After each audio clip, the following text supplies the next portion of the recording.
ગોપાલભાઈ ક્યાં રાજીનામું આપવાની વાત કરી છે? અરે ભાઈ તારે આવું તો તું આવજે ને મૂક માથે કડે આવી જાવ રાજીનામું દેવા. અહીંયા તમારા કાર્યકર્તા ટેકારા કરે એટલે શું સમજો તમે તમારે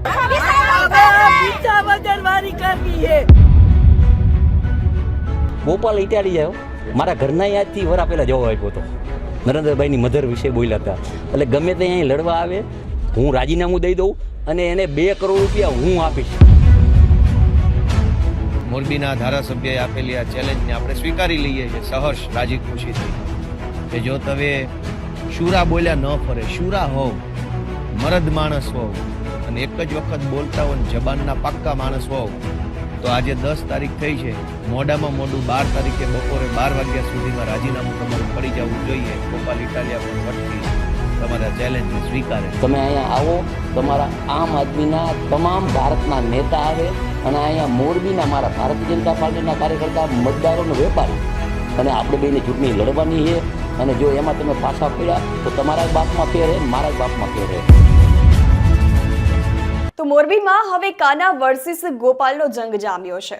જી હા, એ જંગ એટલા માટે જામ્યો છે કારણ કે કાંતિ અમૃતિયા જે ભાજપના ધારાસભ્ય છે તેમણે વિસાવદરના ધારાસભ્ય ગોપાલ ઇટાલિયાને ચેલેન્જ આપી હતી, જે ચેલેન્જ ગોપાલે સ્વીકારી લીધી હતી.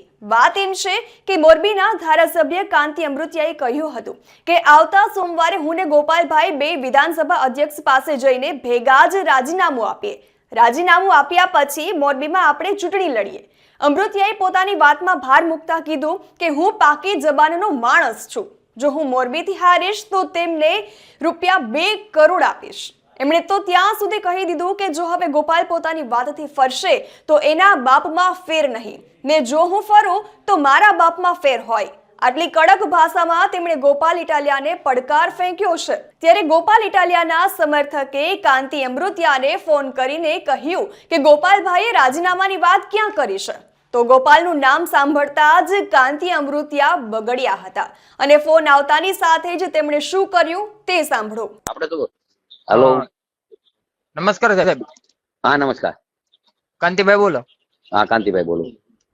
મહેન્દ્ર ચાવડા બોલું સુરત થી. હા બોલો. ગોપાલભાઈ ક્યાં રાજીનામું આપવાની વાત કરી છે? અરે ભાઈ તારે આવું તો તું આવજે ને મૂક માથે કડે આવી જાવ રાજીનામું દેવા. અહીંયા તમારા કાર્યકર્તા ટેકારા કરે એટલે શું સમજો તમે તમારા અમે આવી જાય તું સાહેબ મારી વાત સાંભળો તમે તું આવી જાય હમો લડવા. મૂકી દે. તમે સાંભળો તો ખરા સાહેબ. અરે મૂકી દે તું લડવા આવજે. હું તમને સાહેબ કરું છું યાર. હું ક્યાં તમને બીજી વાત કરું છું સાહેબ તમને? ના તમે આવો ને લડવા આવવાનું જ છે એવું નથી સાહેબ. મારી વાત સાંભળો, હું કોઈ એવું નથી. ઓકે. ત્યારે કાંતિ અમૃતિયાની આ ચેલેન્જનો ગોપાલ ઇટાલિયાએ સ્વીકાર કર્યો છે અને વિડીયો બનાવીને કહ્યું કે ગઈકાલે મેં વિડીયો જોયો કે મોરબીના ભાજપના ધારાસભ્ય એવું કહે છે કે ગોપાલ ઇટાલિયામાં હિંમત હોય તો ચૂંટણી લડવા આવી જાય મારી સામે, તો હું રાજીનામું પણ આપી જઈશ અને ગોપાલ ઇટાલિયાને 2 કરોડ રૂપિયા પણ ઇનામ પેટે આપીશ. ગોપાલ ઇટાલિયા આગળ કહે છે કે હું તેમની આ ચેલેન્જને હર્ષભેર સ્વીકારું છું. 12 જુલાઈએ બપોરે 12 વાગ્યા સુધીમાં તમારું રાજીનામું પડી જવું જોઈએ. ગોપાલ ઇટાલિયા પણ વટથી તમારી ચેલેન્જને સ્વીકારે છે. તો આખા મુદ્દાની શરૂઆત એવી રીતે થઈ હતી કે મોરબીના સ્થાનિકો જે તેમને વર્ષોથી પ્રાથમિક સુવિધાઓ ન મળતા આક્રોશ વ્યક્ત કર્યો હતો અને મોરબીમાં હવે વિસાવદર જેવું થશે તેવી ચીમકી ઉચ્ચારી હતી. આ સાથે જ આગામી ચૂંટણીમાં ભાજપનું કાર્યાલય પણ નહીં ખુલવા દેવાની હાકલ કરી હતી અને એના પછી કાંતિ અમૃતિયાએ કહ્યું હતું કે વિસાવદર જેવી તો નહીં થાય કારણ કે મોરબીની જનતા હંમેશાથી ભારતીય જનતા પાર્ટીની વોટર રહી છે અને મોટે ભાગે મોરબીમાં ભારતીય જનતા પાર્ટીને પસંદ કરે છે.